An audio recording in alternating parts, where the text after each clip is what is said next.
فلا مضل له ومن يضلل فلا هادي له وأشهد أن لا إله إلا الله وحده لا شريك له وأشهد أن محمدا صلى الله عليه وسلم عبده ورسوله. يا أيها الذين آمنوا اتقوا الله حق تقاته ولا تموتن إلا وأنتم مسلمون. يا أيها الناس اتقوا ربكم الذي خلقكم من نفس واحدة وخلق منها زوجها وبث منهما رجالا كثيرا ونساء واتقوا الله الذي تساءلون به والأرحام إن الله كان عليكم رقيبا. يا أيها الذين آمنوا اتقوا الله وقولوا قولا سديدا يصلح لكم أعمالكم ويغفر لكم ذنوبكم ومن يطع الله ورسوله فقد فاز فوزا عظيما. ألا إن أصدق الكلام كلام الله وخير الهدي هدي محمد صلى الله عليه وسلم وشر الأمور محدثاتها وكل محدثة بدعة وكل بدعة ضلالة وكل ضلالة في النار. حياكم الله تعالى en cette soirée du dimanche 12 Dhul Qa'da 1435 de l'Hégire, correspondant au 7 septembre 2014 bi'idhnillah subhanahu wa ta'ala. Donc nous sommes inshallah ta'ala toujours avec le livre de Cheikh Al-Albani, les fatwas de Cheikh Al-Albani rahimahullah ta'ala.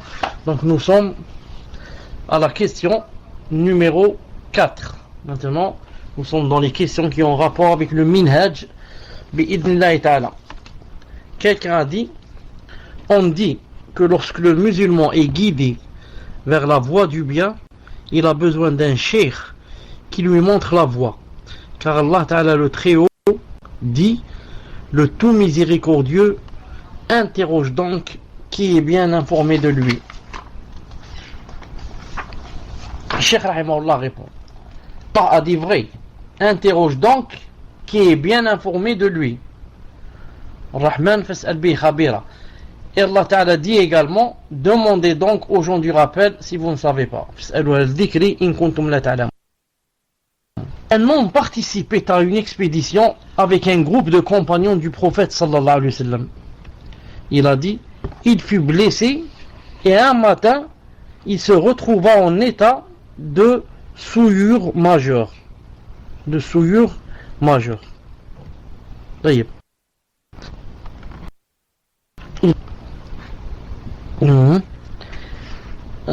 Il devait donc faire le lavage.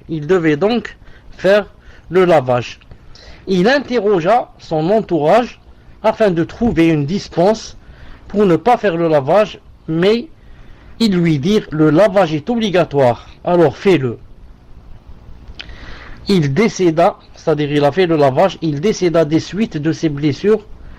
Et lorsque le messager sallallahu alayhi wa sallam apprit la nouvelle, il déclara qatalahumullah ala sa'alu haythu jahilu fa innama shifa'u al-'i su'al. Ils l'ont donc tué, qu'Allah les tue. Pourquoi n'ont-ils pas demandé vu qu'ils ne connaissaient pas? Certes, la solution à l'ignorance est la question, comme ça dit le prophète sallallahu alayhi wa sallam dans le hadith rapporté par Abu Daoud. Abu Daoud numéro 336 est jugé fiable par Al-Albani dans Sahih Abi Daoud. Le cheikh dit, il ne fait aucun doute que les deux précédents versets et ce hadith divisent le monde musulman sur le plan de la science en deux parties. L'une minoritaire qui constitue les gens de science et l'autre majoritaire qui constitue ceux qui ne savent pas. Il est dit dans le verset précédent, demandez donc aux gens du rappel si vous ne savez pas. Allah Azza wa Jal a imposé à chaque partie un devoir. Il a imposé à ceux qui ne savent pas de demander aux gens du rappel. Et il a imposé à ces derniers de répondre à celui qui les interroge. Comme a dit le prophète sallallahu alayhi wa sallam, Man su'ila an ilmin fakatamah uljima yawm al-qiyamah bilijamin min nar. Rapporté par Abu Daoud numéro 3656, authentifié par Cheikh Al-Albani rahimahullah ta'ala. C'est-à-dire quiconque est interrogé et le tait aura une bride de feu le jour de la résurrection. Le Cheikh dit, il incombe à celui qui n'est pas savant de rechercher le savoir ou au moins d'interroger les gens du savoir, apporté dans cette tradition de Mu'ad ibn Jabal radiyallahu ta'ala anhu, qui a dit: sois un savant, un étudiant ou un auditeur, mais ne sois pas une quatrième personne, sinon tu périras. Donc qu'est-ce qu'il a dit? Un savant, un étudiant ou un auditeur, mais ne sois pas une quatrième personne, sinon tu périras. C'est-à-dire, quelqu'un qui n'écoute pas le savoir, ni ne pose des questions à son sujet, alors tu vivras dans l'ignorance et tu ne sauras pas comment adorer Allah, glorifié et exalté soit-il. Interroger les gens de science est un point qui ne fait l'objet d'aucune divergence. Salam alaikum, est-ce que vous m'entendez? Alhamdulillah. Donc le cheikh a dit, c'est-à-dire quelqu'un qui n'écoute pas le savoir, ni ne pose des questions à son sujet, alors tu vivras dans l'ignorance et tu ne sauras pas comment adorer Allah Azza wa Jal. Interroger les gens de science est un point qui ne fait l'objet d'aucune divergence. Quant au fait de suivre le cheikh, vous savez bien que la voie aboutissant à Allah Azza wa Jal est ce droit chemin sur lequel notre prophète sallallahu alayhi wa sallam nous a laissé, et les savants sont les guides vers ce chemin. Et les savants sont le guide vers ce chemin. Le cheikh dit, rahimallahu ta'ala, ce sont eux, c'est-à-dire les savants, qui l'incombe d'interroger, et il n'est pas permis aux musulmans de prendre un cheikh en particulier. Il n'est pas permis aux musulmans de prendre un cheikh en particulier comme modèle et instructeur à l'exclusion des autres savants. C'est là qu'on commet une terrible erreur. Tout comme il faut adorer exclusivement Allah Azza wa Jal, il faut également suivre exclusivement le prophète sallallahu alayhi wa sallam. Il n'est donc pas permis de suivre un savant en dehors des autres, quelle que soit sa science et son mérite. Cette place n'appartient qu'au messager d'Allah Azza wa Jal. Et c'est là une des significations de « j'atteste qu'il n'y a de divinité qu'Allah et j'atteste que Muhammad est son serviteur et son messager. D'entre les hommes, c'est lui qu'il faut suivre. » Le cheikh dit, le fait que le musulman prenne un seul savant comme cheikh et enseignant, sans profiter de la science des autres savants, est un manquement dans l'observance de la voie du messager sallallahu alayhi wa sallam. Car les savants, le cheikh dit, car les savants,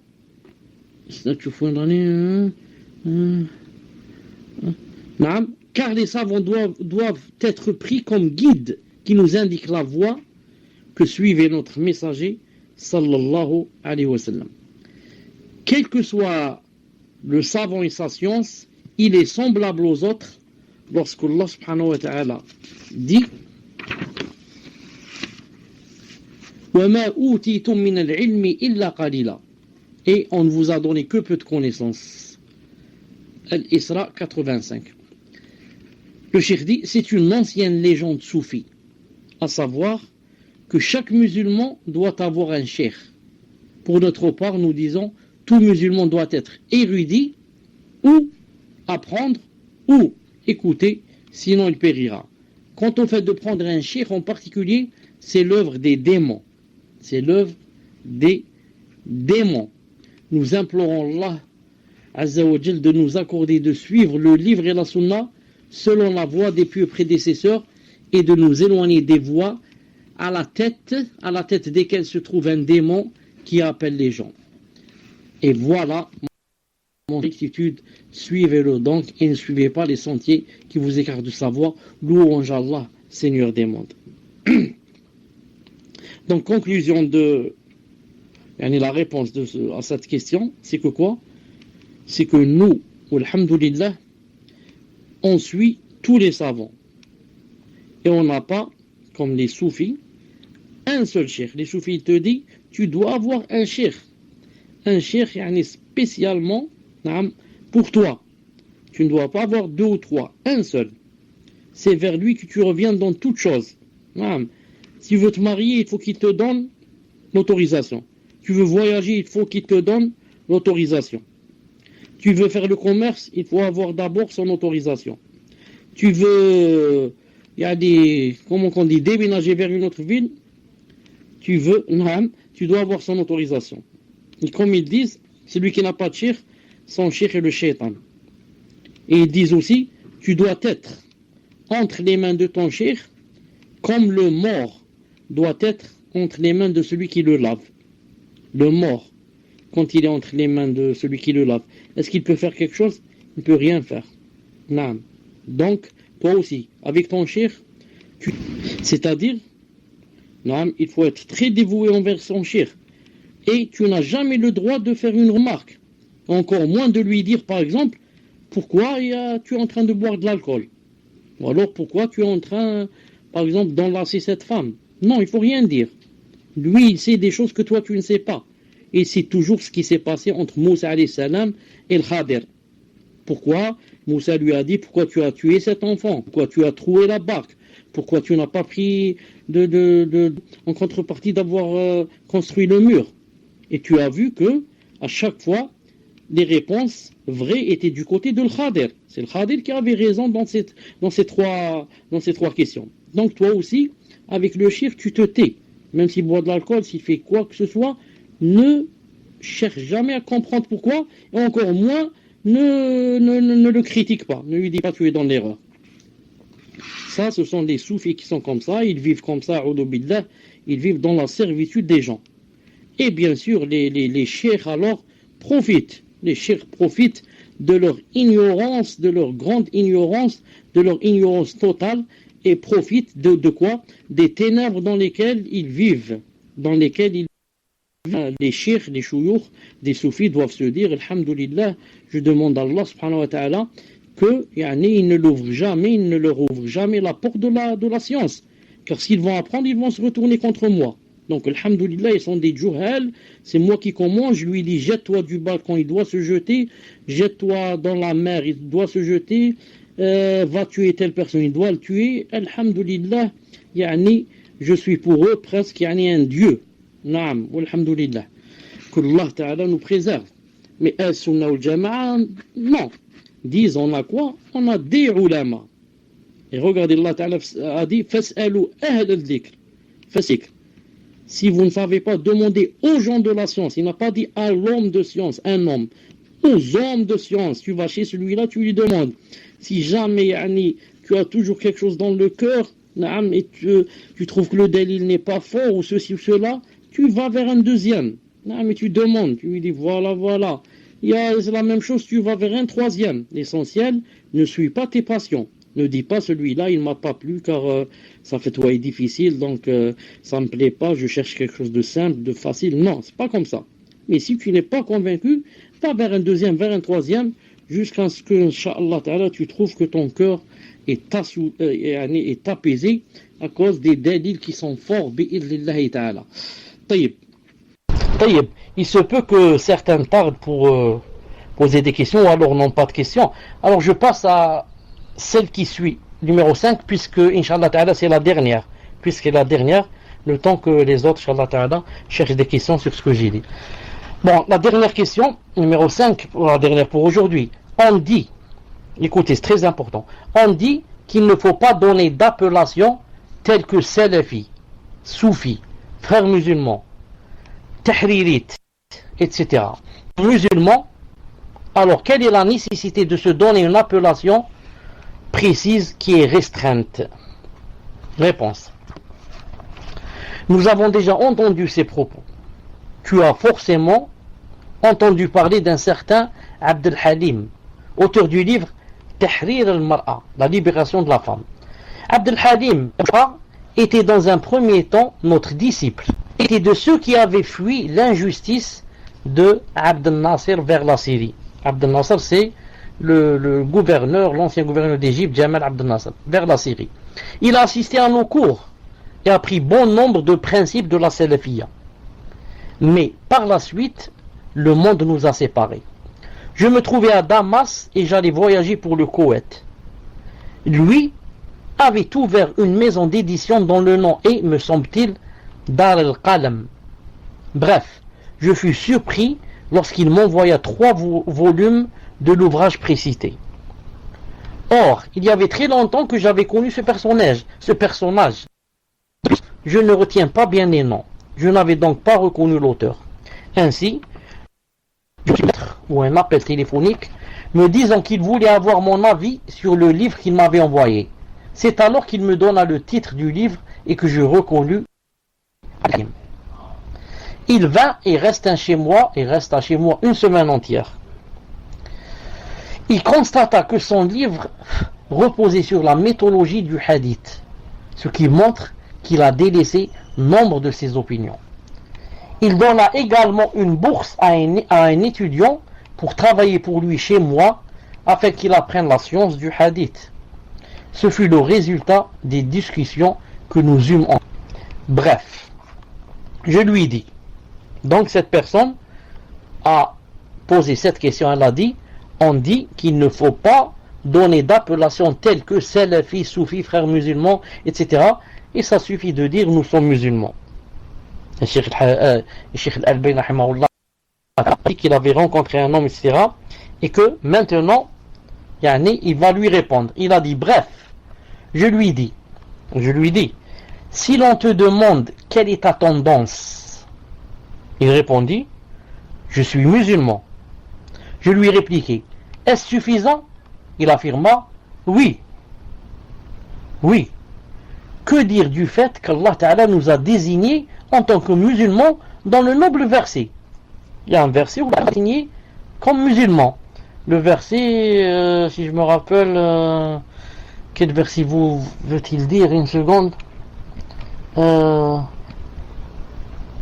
نعم هو الذي سماكم المسلمين. Le verset, c'est lui qui vous a appelé les musulmans. هو الذي سماكم المسلمين من قبل وفي هذا. En ceci, ça veut dire dans le Coran. Donc Allah Ta'ala nous a appelé musulmans. Il dit vous êtes salaf. هو الذي سماكم المسلمين. Ça suffit. طيب, je lui dis. C'est dommage parce que ici ils n'ont pas cité le verset. Je lui dis, mon frère, ce serait une réponse concrète. Taïb, regardez la réponse de Cheikh Al-Albani. Si vous parlez avec quelqu'un, vous lui dites, ça suffit pas de dire on est musulman, il faut dire, par exemple, je suis salafi. Il va dire, Allah Ta'ala dit dans le Coran, c'est lui qui vous a appelé, vous l'a nommé les musulmans. Alors, qu'est-ce que tu réponds à ce verset? C'est clair. Qu'est-ce que tu vas répondre à ce verset? C'est pour ça que les savants, ce sont les savants. Les savants, ce sont les savants. Non. Taïb, Cheikh lui répond, mon frère, ta réponse aurait été correcte, serait correcte, si nous étions à la première génération avant la propagation de ces groupes. Non. C'est lui qui nous a nommé les musulmans, mais avant qu'il y ait les groupes. Et smahdi, maintenant, c'est plein de groupes. C'est plein de groupes qui disent on est musulman. Donc, on se suffit à je suis musulman s'il n'y avait pas de groupe. Mais maintenant, il y a des groupes. Bam. Le cheikh dit, si l'on demande à un musulman de ces groupes avec lesquels nous divergeons dans la base même de la croyance, l'aqida, ou d'autres sur un point moins important, si on va lui dire, quelle est ta tendance? Sa réponse sera très différente de la tienne. Chacun dira je suis musulman. Si on interroge un Druze chez nous en Syrie, il répondra je suis musulman. Si on va demander à un Alawite, Alawite ça vient de Ali, yani Alawi, qui suivent Ali ibn Abi Talib, il dira je suis musulman. Alawite il le suit dans le sens où c'est presque son dieu. Hein. Le Rafidite va dire je suis musulman, le chiite musulman, le zaydite également, tous diront je suis musulman. Donc cela ne suffit pas aujourd'hui mon frère, ça ne suffit pas de dire je suis musulman, car quand tu dis je suis musulman, peut-être tu fais partie de ceux que je viens de citer. Il reprit, je dis alors que je suis musulman, c'est-à-dire l'autre a dit, à Cheikh Al-Albani a dit, d'accord, alors je dis que je suis musulman qui suit le livre et la sunna. Voilà. Je suis le musulman qui suit le livre et la sunna. C'est-à-dire ça suffit. Cheikh Al-Albani dit, je lui dis également, cela ne suffit pas. Pourquoi? Demanda-t-il. Pourquoi ça ne suffit pas de dire, je suis un musulman qui suit le livre et la sunna? Je dis, Cheikh Al-Albani dit, je dis, Taïb, est-ce que vous m'entendez d'abord? Écrivez numéro 1 si vous m'entendez. Alhamdulillah, alhamdulillah. Je dis, bon, qu'est-ce qu'il a dit? Il a dit, je dis alors, je suis un musulman qui suit le livre et la sunna. Je lui dis également, il dit pourquoi? Je dis, y a-t-il un seul d'entre ceux que nous avons cités qui ne dirait pas qu'il est musulman si on lui demande quelle est sa tendance? Dira-t-il qu'il est musulman et qu'il ne suit pas le livre et la sunna? Et qui dira qu'il ne suit pas le livre et la sunna? Cela ne suffit donc pas. Et donc, dit l'autre, j'entamais alors avec lui une longue discussion sur l'importance de ce point. Tu as peut-être déjà entendu un enregistrement ou plusieurs où nous affirmons adopter le livre et la sunna selon la voie des pieux anciens. Le livre et la sunna, ça ne suffit pas. Il faut dire le livre et la sunna d'après la compréhension des anciens, c'est-à-dire des salafs. Quel est donc ton avis?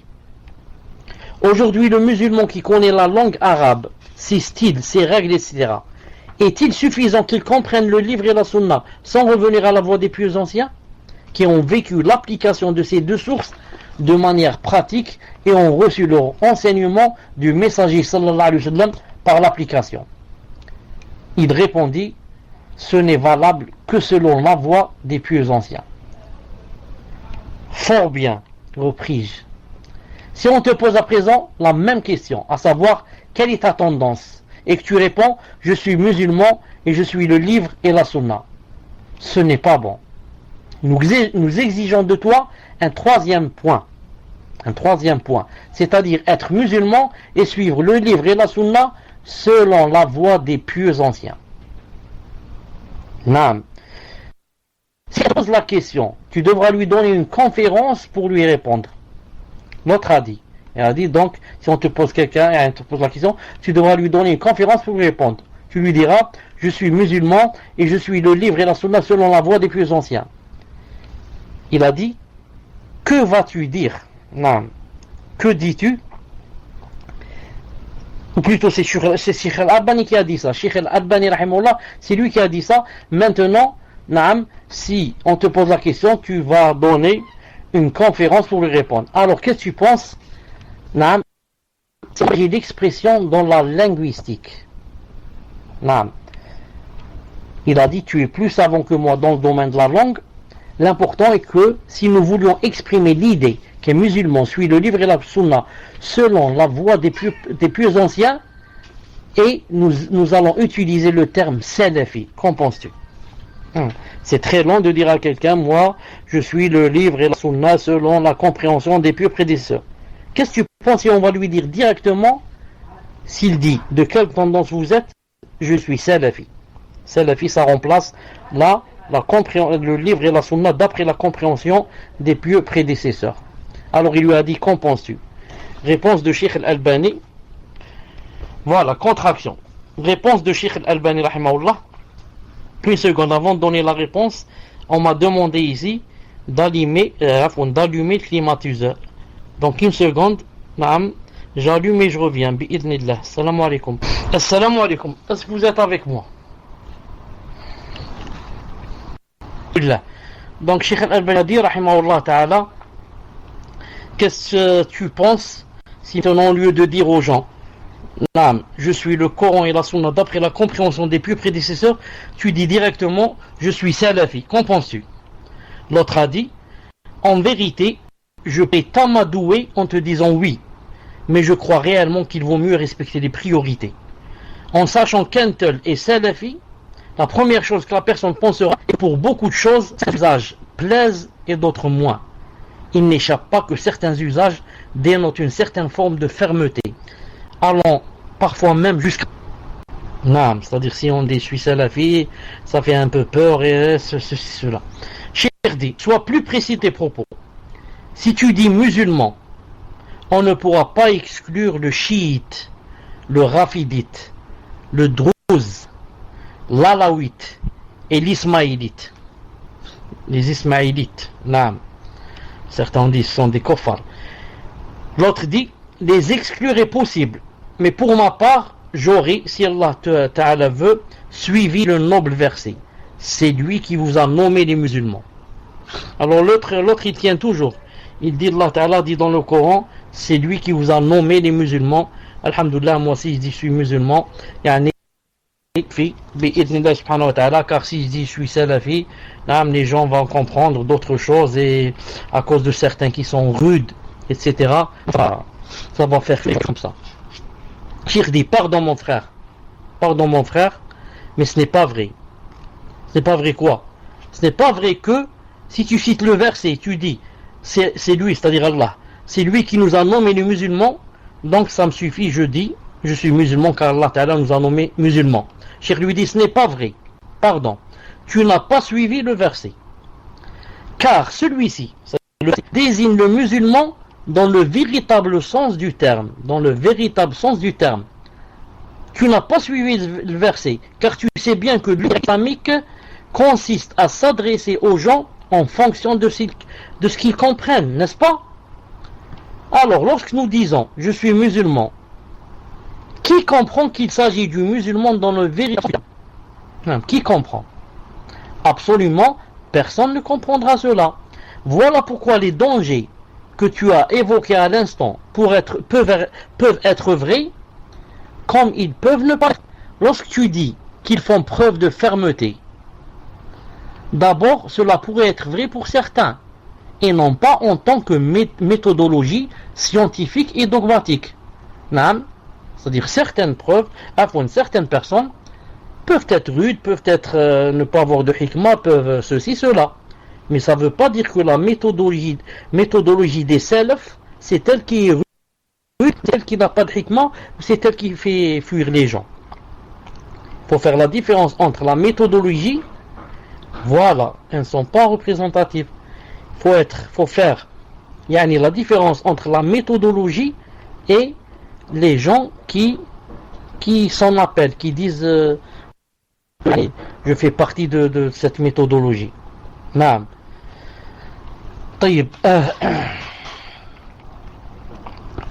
Donc il faut faire la différence entre la méthodologie elle-même et les gens qui s'en réclament.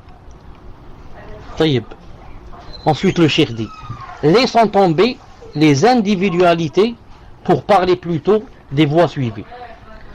Lorsque nous parlons d'un chiite, par Allah, nous ne disons pas qu'il est rude, compatissant ou négligent par rapport aux autres groupes. Il a dit, ce n'est pas notre sujet.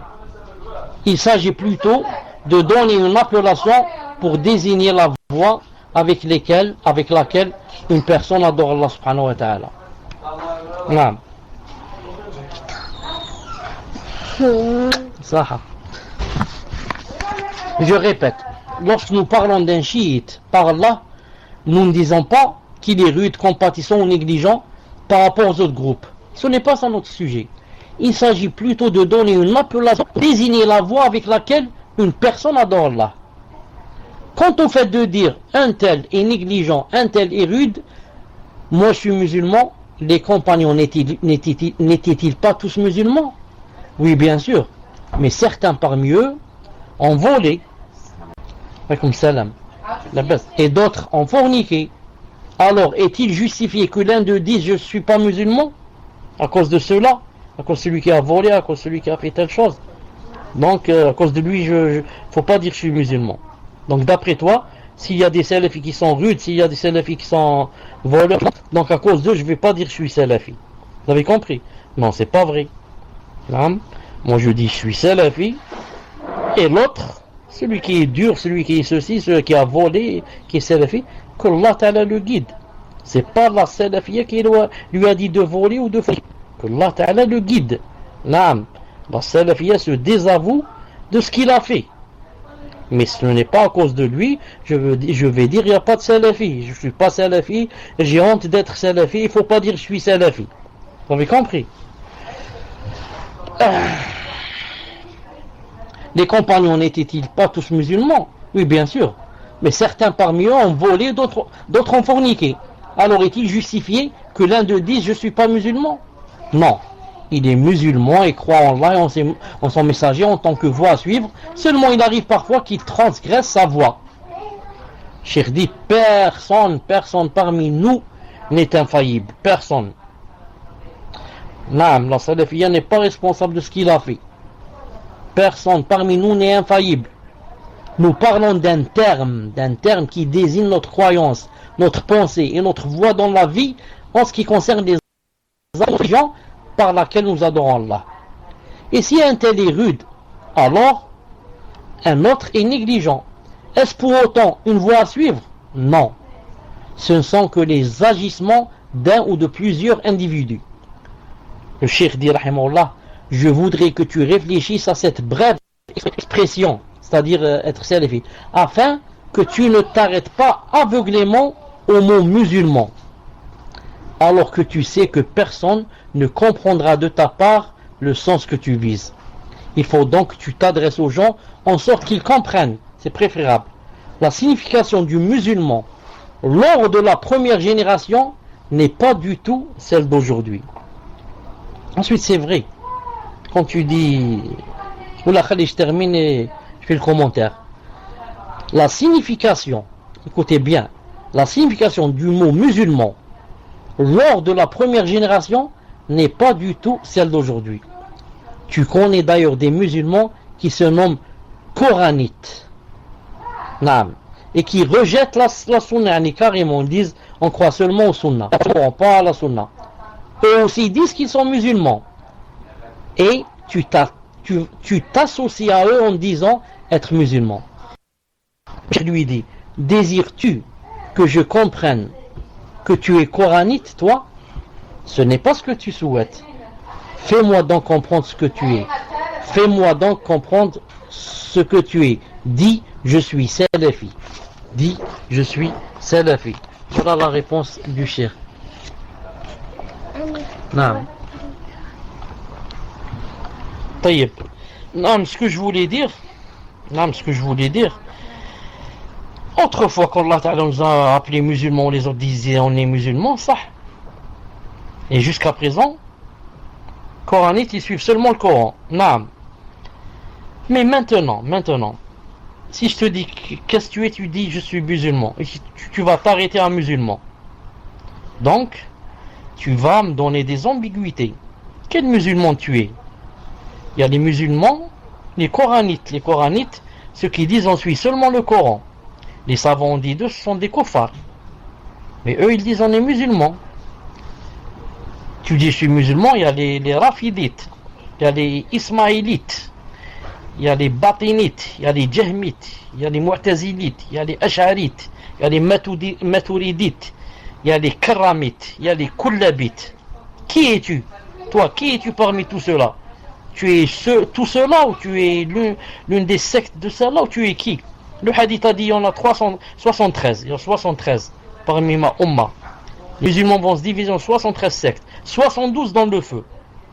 Une seule frange qui sera au paradis.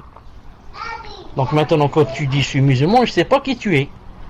Par contre, si quelqu'un dit moi je suis chrétien, l'autre dit moi je suis juif, l'autre dit moi je suis athée, on te dit et toi, qui es-tu?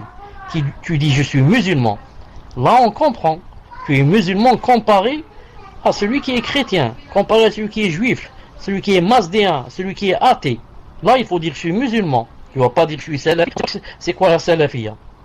Mais maintenant si entre musulmans quelqu'un va dire moi je suis ikhwani, l'autre il va dire je suis soufi, et toi tu vas dire je suis musulman. Non, ça ne sert à rien de dire je suis musulman. Il faut que tu dises qui tu es, de quelle tendance. Là tu dis je suis salafi, ou bien tu dis je suis ikhwani, je suis soufi, je suis ash'ari, besh, et comme ça. Si tu dis je suis musulman, ça ne va pas suffire. Là on ne sait pas qui tu es, quel musulman. Tu es ahbash peut-être, peut-être frère musulman, Allahu alam. Al-muhim. Salam alaikum. Question numéro 6. Il existe des filles qui se caractérise par la rudesse. Pensez-vous que ce trait est typique de la grande majorité des partisans du groupe sauvé ou de quelques individus seulement? Votre conseil à ce propos? Réponse: je crois que cette accusation a un fondement. Cependant, il ne faut pas exagérer. Nous ne pouvons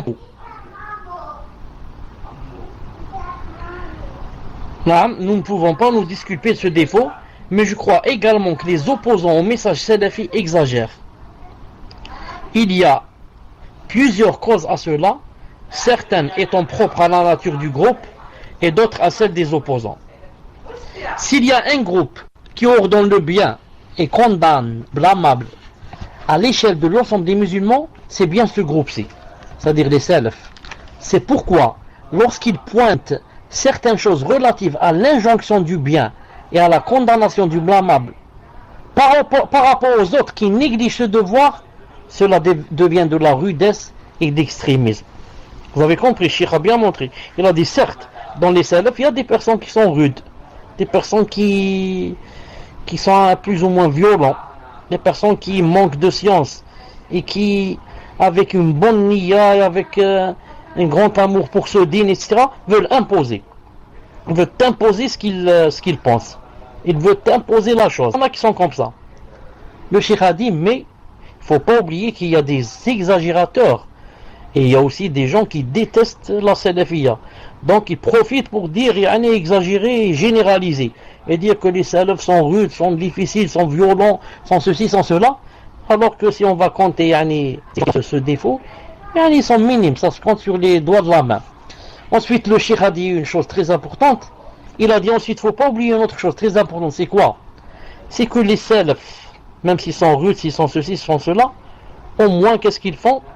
Ils essayent de faire le maximum, ce qu'on appelle condamner le blâmable et ordonner le bien. Or les gens, les autres qui négligent cette chose et qui disent que par le moment qui te critiquent même, te disent pourquoi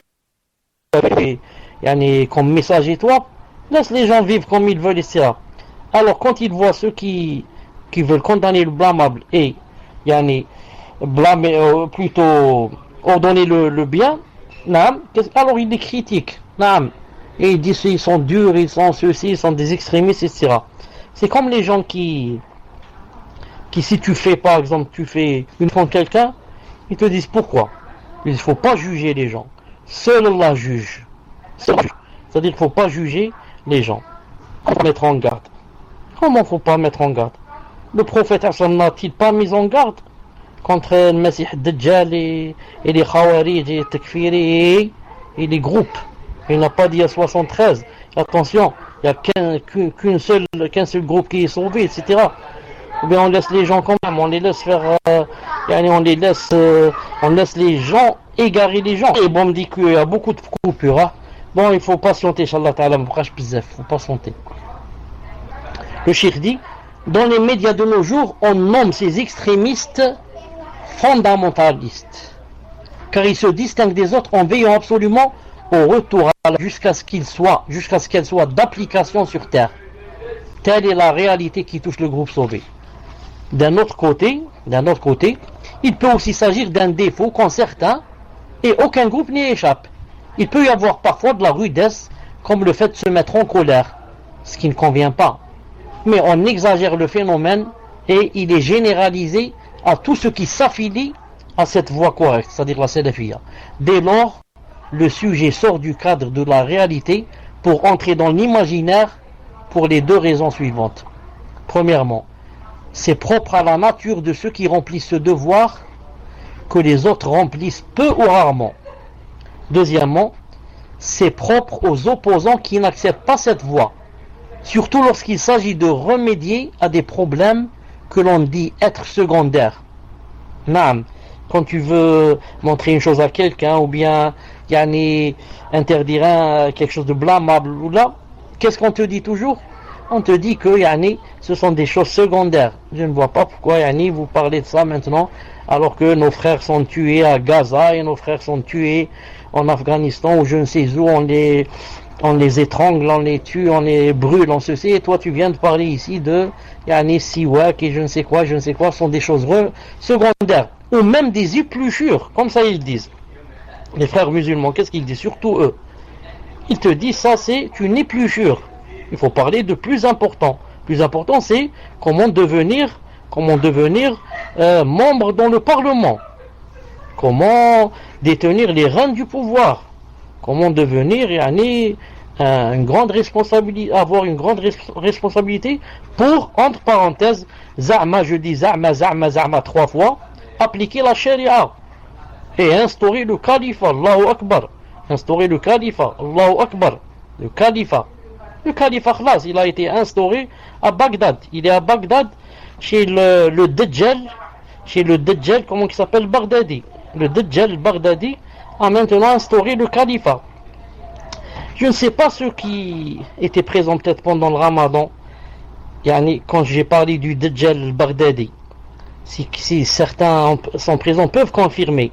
Quand j'ai dit que c'était un coup monté par les États-Unis et les Juifs, les sionistes. Non, spécialement j'ai dit, ils ont mis le Baghdadi spécialement pourquoi? Pour qu'ils attirent tous les terroristes qui sont à droite, à gauche, pourquoi? Pour les ramener sous eux. Et j'ai dit que, et vous allez voir, ils vont leur fixer un jour, et ils vont les bombarder, un par un. Et alhamdoulilah, subhanallah l'azim, c'est exactement ce qui se passe. Il les a réunis et maintenant il commence à les bombarder. Et bien sûr, on bombarde pas Baghdadi. Le Baghdadi il est dans une ville là quelque part en Suède ou là au Canada ou là, naam.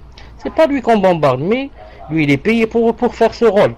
Mais pour attirer, tous les djihadistes, qu'on appelle les djihadistes, et pouvoir les exterminer d'un coup. Subhanallah al-Azim, alors que les takfirim sakan et les juhal et les khawarij et les ignorants, les ignares, les imbéciles, les analphabètes, subhanallah al-Azim, ils sont contents. On a fait le califat et on a un calife maintenant, il est à Bagdad. Allahu Akbar, la ilaha illallah, Allah ilaha illallah. On a le califat. Tu as le califat, espèce d'abruti, espèce d'ignorant. On joue de toi. Tu laisses. Non, on joue de toi, tu les laisses comme ça rire de toi. Tu les laisses te faire des guet-apens comme ça. Non, ce qu'on appelle attrape-nigo. Moi je vais vous dire une chose que je n'ai jamais dite, je vais vous la dire aujourd'hui. Moi jusqu'à présent, je ne suis pas encore certain que Ben Laden est mort. Croyez-moi ou riez ou ne croyez pas. Je ne suis pas encore certain que Ben Laden est mort. Ben Laden c'est quelqu'un miskin, on a joué de lui, on l'a mis dans un rôle aussi, et quand sa mission est terminée, on a dit voilà ta mission est terminée. Maintenant, qu'il soit au Canada ou quelque part, ou peut-être qu'on lui a fait même l'esthétique, qu'on lui a changé son visage ou je ne sais pas, qu'il vit quelque part, Allahu alam. Où est la preuve qu'il est mort? Où est la preuve? Quelqu'un comme Ben Laden qui meurt et les Américains le tuent et ne montrent même pas une photo. Même pas. Ah, ça c'est... Moi j'accepte pas ça. Moi je suis pas un enfant pour accepter ça. Pourquoi Saddam Hussein? Pourquoi?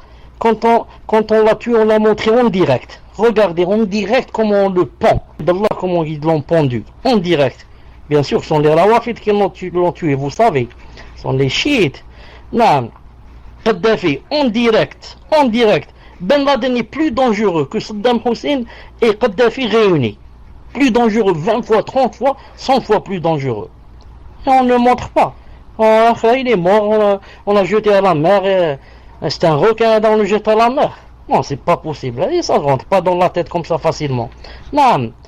Ils sont très dangereux, intelligents. Tu vois, le Mossad, c'est pas n'importe qui. Le Mossad, avec la CIA et je ne sais qui, l'FBI, c'est pas une chose facile. La Qaïda des années, voilà, des années. La Qaïda. Maintenant, il n'y a plus la Qaïda. La Qaïda a terminé sa mission. Maintenant, c'est Daesh. Les Irakiens dormaient normalement. Un jour, ils sont réveillés le matin. il y a Daesh avec des milliers de soldats et des chars et des tanks et des ISIS. Voilà, ISIS ça s'appelle. Là, du jour au lendemain, il y a ISIS. Les gens ont dormi, se sont réveillés, ont trouvé ISIS là, avec des milliers de combattants, des chars, des fusils, des missiles, des... Allahu Akbar. Comment aller, c'est pas possible. Un enfant n'accepte pas ça. Un enfant de 5 ans. Tu lui dis, viens mon fils, regarde par la fenêtre, il y a des milliers qui sont en face, c'est des djihadistes. Tu dis, c'est pas vrai. Ils peuvent pas comme ça, d'un coup, ils sont sortis de la terre. C'est Ya'juj ou Ma'juj. Si c'est Ya'juj ou Ma'juj, Gog et Magog, d'accord. D'où ils sont quelque part, ils vont sortir. Comme ça, d'un coup, ils vont sortir. Mais des gens qui peuvent sortir comme ça, avec des armes et tout, non, non. Il faut être trop naïf pour accepter cela. Non. Pour accepter cela, il ne faut pas être quelqu'un des salafs. Quelqu'un qui n'est pas des salafs, il accepte ça. C'est un behloul, un tagloul, un naïf, un ignorant, il accepte. Il ne connaît pas la sunna, il ne connaît rien dans le din. On lui dit, la ilaha illallah, viens, on va faire le califat, il te dit, je suis derrière toi. Je suis derrière toi, j'accepte. Là, il commence à crier, la ilaha illallah, la ilaha illallah, khalifa, khalifa. Il court. Dis-lui seulement, la ilaha illallah, khalifa. Il va te suivre. C'est pour ça que le hadith authentique du prophète, sallallahu alayhi wa sallam, il se trouve dans Muslim, si je me rappelle bien, mais il est authentique, a dit quoi? A dit que les Khawarij n'arrêteront jamais d'exister. Il a dit que à chaque fois qu'ils sortent une corne, Allah l'exterminera, cette corne. Et il la décime.